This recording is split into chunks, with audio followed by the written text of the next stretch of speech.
तो आपके हिसाब से प्राइम मिनिस्टर मोदी को हाथ मिलाना चाहिए था कि हाथ नहीं मिलाना चाहिए था? बस इतना क्लैरिटी दीजिए मुझे। बिल्कुल मिलाना चाहिए था। मैंने कहा कि उसको उसी सही परिप्रेक्ष्य में देखा जाना चाहिए। ऐसे सवालों को, ये देश के अंदर की राजनीति नहीं है कि उसको पूरी तरह से आप ग्लोरीफाई कर रहे हैं और कई तथ्यों को राजीव जी, आपने दो बातें उठाई है। वारिस पठान, पहले तो 30 सेकंड्स में आपका जवाब। ये कहते हैं कि एक तो देश में ऐसे सियासी दल है जो नरेंद्र मोदी की राजनीति को सीधे तौर पर क्वेश्चन कर रहे हैं, पर आपकी पार्टी और असदुद्दीन ओवैसी क्वेश्चन बीजेपी को करते हैं दिखाने के लिए, लेकिन मदद भी आप बीजेपी की ही कर रहे हैं जानबूझकर। आपका जवाब इस पर, उसके बाद जफर इस्लाम, उसके बाद मैं अजीज खान जी आपको मंच दूंगी। देखिए, ये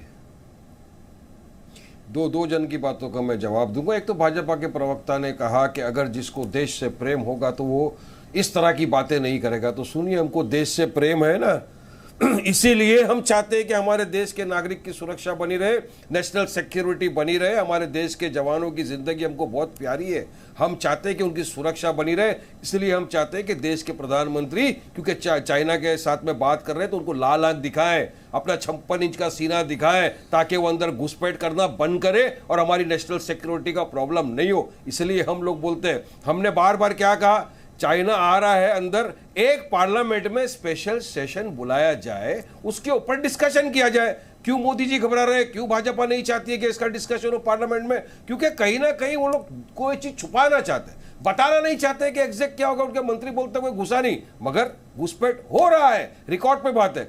अब बात नंबर 2, जेडीयू वाले ने कहा कि हम ऐसे बयान करते हैं जिससे भाजपा को फायदा होता है। अरे साहब, आप में ताकत नहीं भाजपा को हराने की। हम तो बयानों से भी हराते हैं, चुनाव से भी हराते हैं, जुबान से भी हराते हैं, हर चीज से हराते हैं। तुम में क्या ताकत है हराने की? अरे तुम लोगों की वजह से तुम नहीं हरा सके जब तो आज भाजपा सत्ता में आके बैठ गई है। चलिए बताइए, हमारा ये बोलने से क्या फायदा हो गया भाजपा को? बताइए ना। बस मुंह में जुबान आई तो कुछ भी आप बोल दोगे क्या हमारे बारे में? उसका जवाब, देश के कई राज्यों के ताजा चुनाव हैं, कोई फर्क भी नहीं पड़ता है हमको। देश के कई राज्यों के ताजा चुनाव हैं, जिसमें बिहार विधानसभा का भी चुनाव। आप लड़ रहे हो क्या गुजरात में? और वो चुनाव परिणाम बताते हैं कि भारतीय जनता पार्टी की मदद आपके उम्मीदवारों ने की। अगर आपने उन क्षेत्रों में अपने उम्मीदवार दिए तो भाजपा की मदद। सीनियर नेता हो आप, बहुत सीनियर इंसान हो, आप मुझे बताइए, आप लड़ रहे हो क्या गुजरात में चुनाव? चलिए बताइए। हिमाचल में लड़ रहे हो आप चुनाव, हम तो गुजरात में चुनाव लड़ रहे हैं। आपका क्या है गुजरात के? अरे चुनाव लड़ते नहीं, डेमोक्रेसी को मजबूत करने का तो आप में हौसला नहीं है। चुनाव लड़ने से डेमोक्रेसी मजबूत होती है, पता है ना आपको राजीव जी? आप सीनियर नेता है, हम लड़ रहे हैं और हमें सक्षमता है, हमें ताकत है भाजपा को हराने की। क्योंकि लेकिन टैक्टिकल अंडरस्टैंडिंग भी बेहद जरूरी है। कांग्रेस में ताकत नहीं थी हराने की उनको। टैक्टिकल अंडरस्टैंडिंग भी उतनी जरूरी है। किसी चुनाव में सीधे समझौते नहीं हो, लेकिन अगर मकसद भारतीय जनता पार्टी की हार तय करनी है तो उन सीटों पर टैक्टिकल अंडरस्टैंडिंग जरूरी है। आइए ना, आइए हमारे साथ। हम तो बोल रहे हैं, जो भी चाहता है भाजपा को हराना वो आए हमारे साथ, कांधे से कांधा मिलाए, हमारे लड़ेंगे, भाजपा को हराएंगे। हमने तो महाराष्ट्र में 30 साल का जो शिवसेना और भाजपा का मेंबर ऑफ पार्लियामेंट था, 30 साल का, उसको एक झटके में हरा के घर पे भेज दिया ना। हम में ताकत है। अभी गुजरात में भी आप देखिए क्या करते हैं। ठीक है जफर इस्लाम, ठीक है जफर इस्लाम, यहाँ पर जो शी जिनपिंग और प्राइम मिनिस्टर मोदी की तस्वीरें हैं, उस पर राजीव रंजन जी ने कहा कि आप इंटरनेशनल डिप्लोमेसी और घरेलू राजनीति को मिक्सअप कर देते हैं। ये ताकत जो है वो युवा भारत की ताकत है, इसे आप सिर्फ एक व्यक्ति पर क्यों केंद्रित कर रहे हैं? ये दो बातें उन्होंने कही, जवाब आपका। नहीं, देखिए, ये देश की तो ताकत है। देश की ताकत को ताकतवर बनाने के लिए किसी लीडरशिप की जरूरत होती है। बिना लीडर के देश आगे नहीं बढ़ता है, और वही लीडरशिप की तो हम बार बार बात कर रहे हैं। जो मनमोहन सिंह जी में वो लीडरशिप नहीं थी। वो अच्छे इंसान हो सकते हैं, अच्छे विद्वान हो सकते हैं, बट अच्छे लीडर नहीं थे वो। और उनको जितनी जो अथॉरिटी के साथ डिसीजन लेना चाहिए देश के हित में, वो नहीं था, वो ताकत नहीं थी उनमें। इसलिए उन्होंने कभी जो शक्ति भी होगी और क्षमता भी होगी उसका पूरे तरह से देश के लिए इस्तेमाल नहीं कर पाए। यही तो मैं कह रहा हूँ। मैं उन पर कोई निजी टिप्पणी नहीं कह रहा हूँ। कह रहा हूँ उनमें सब खूबियाँ हो सकती हैं, लेकिन उनमें जो होनी चाहिए थी एक खूबी कि देश को लीड करना है फ्रॉम द फ्रंट। लेकिन जो एक और पॉइंट वो उठा रहे हैं जफर इस्लाम, वो ये कह रहे हैं कि आप इंटरनेशनल डिप्लोमेसी और घरेलू राजनीति को मिक्सअप कर रहे हैं। उस पर अब दूसरी बात, जो आप दूसरी बात पे आ रहा हूँ अदिति जी, आदित्य दूसरी बात पे आ रहा हूँ, मैं पहले के वाले उदित राज जी रुक जाइए सर, रुक जाइए, उनका जवाब पूरा होने दीजिए। अजीज खान का एक कमेंट, उसके बाद मैं आपको मंच दूंगी। सर बहुत सारे गेस्ट हैं और सबको मौका देना है। मैं सिर्फ इतना जवाब दे रहा हूँ कि देखिए हम कोई मिक्स नहीं कर रहे भाई। अगर देश मजबूत होगा तो उसका एहसास किसको होगा? देशवासियों को होगा ना।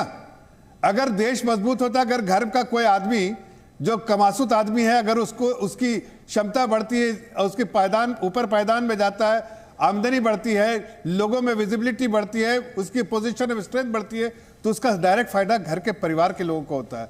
तो अगर देश का लीडर, उसकी क्षमता देश को मजबूत बनाने में, उसकी भूमिका पूरी दुनिया को एक्सेप्टेबिलिटी है, तो उसका एहसास किसको होगा? देश की जनता का होगा ना। ठीक है, अब इसमें जवाब दीजिए। अजीज खान ये कह रहे हैं अगर एक प्राइम मिनिस्टर बाहर जाते हैं तो एहसास होता है कि हम एक ऐसे देश से आ रहे हैं जिसके पूरे दुनिया में दबदबा है। ठीक है, जवाब ले लीजिए। अजीज खान ये कह रहे हैं कि जब प्राइम मिनिस्टर को इस तरह से, ठीक है सर, जब प्राइम मिनिस्टर को इस तरह से ट्रीट किया जाता है तो सम्मान तो भारतीयों का ही बढ़ता है ना।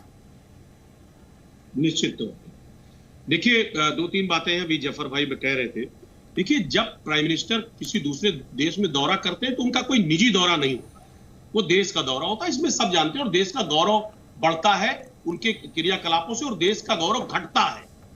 लेकिन सवाल इस बात का है कि जो हमारे नेता, जो हमारे प्रधानमंत्री जा रहे हैं बाहर, वो आखिर कर क्या रहे हैं, करते क्या है? ये बहुत अहम है। किस तरीके का बिहेव करते हैं, किस तरीके का एटीट्यूड वहां बाहर दिखाते हैं, वो कहीं ना कहीं हमारे देश को रिफ्लेक्ट करता है। एक बात रही बात, अभी विदेशी नीति की बात कर रहे थे साहब, बड़ी बड़ी तारीफें कर रहे थे कि साहब पहले ऐसा नहीं था, अब नया चमत्कार हुआ। पहले यह भी नहीं था कि नेपाल एक छोटा सा मुल्क है, वो आंखें नहीं दिखा रहा था पहले। अब नेपाल एक छोटा सा मुल्क है, वो भी आंख दिखा रहा है। ये हमारी विदेश नीति है, ये हमारा इवेंट मैनेजमेंट है। सवाल इस बात का है कि आज चाइना की बात बड़ी बड़े लेवल पे कही जा रही है, लेकिन क्या आपको अंदाजा है इसका कि पाकिस्तान से ज्यादा खतरनाक चाइना है? आज चाइना जिस तरीके से हम पर हावी हो रहा है और कहीं ना कहीं हमारे लिए एक बड़ा खतरा बन गया है, उसके लिए आखिर माननीय मोदी जी शासन सत्ता में, सरकार में सर्वदलीय बैठक बुला करके उसके खिलाफ एक्शन की बात क्यों नहीं करते? वो लगातार हमें धमकियां दे रहा है, लगातार हमारे जमीनों को कब्जा कर रहा है। कौन जिम्मेदार होगा?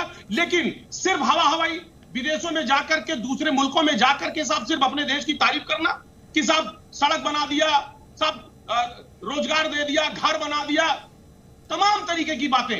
हमें अपने विदेश नीति को मजबूत करना होगा और यह बताना होगा कि हम हर हाल में, हर तरीके से मजबूत हैं। हमसे जो भी टकराएगा वो चूर चूर हो जाएगा। ये रणनीति हमें बनानी चाहिए। तो कैसे बताया जाएगा? ना एक सेकेंड, ये कैसे बताया जाएगा? आप बताइए मुझे, कैसे बताया जाएगा? ये कैसे बताया जाएगा? आप सर्वदलीय बैठक करिए, रणनीति तैयार करिए। सिर्फ सारे फैसले आप अकेले लेंगे, सारे काम आप अकेले करेंगे, और दल है, विपक्षी दल है, क्या उनसे आप राय नहीं लेंगे? आज आप देखिए कि जिस तरीके से एक बड़ा खतरा बन गया है चाइना, उसमें क्या कार्रवाई हुई? सही तस्वीर पेश नहीं हो पा रही है। कोई कह रहा साहब इतना कब्जा हो गया, कोई कह रहा इतना कब्जा हो गया। सच्चाई क्या है देश के सामने कभी आ नहीं पा रहा है।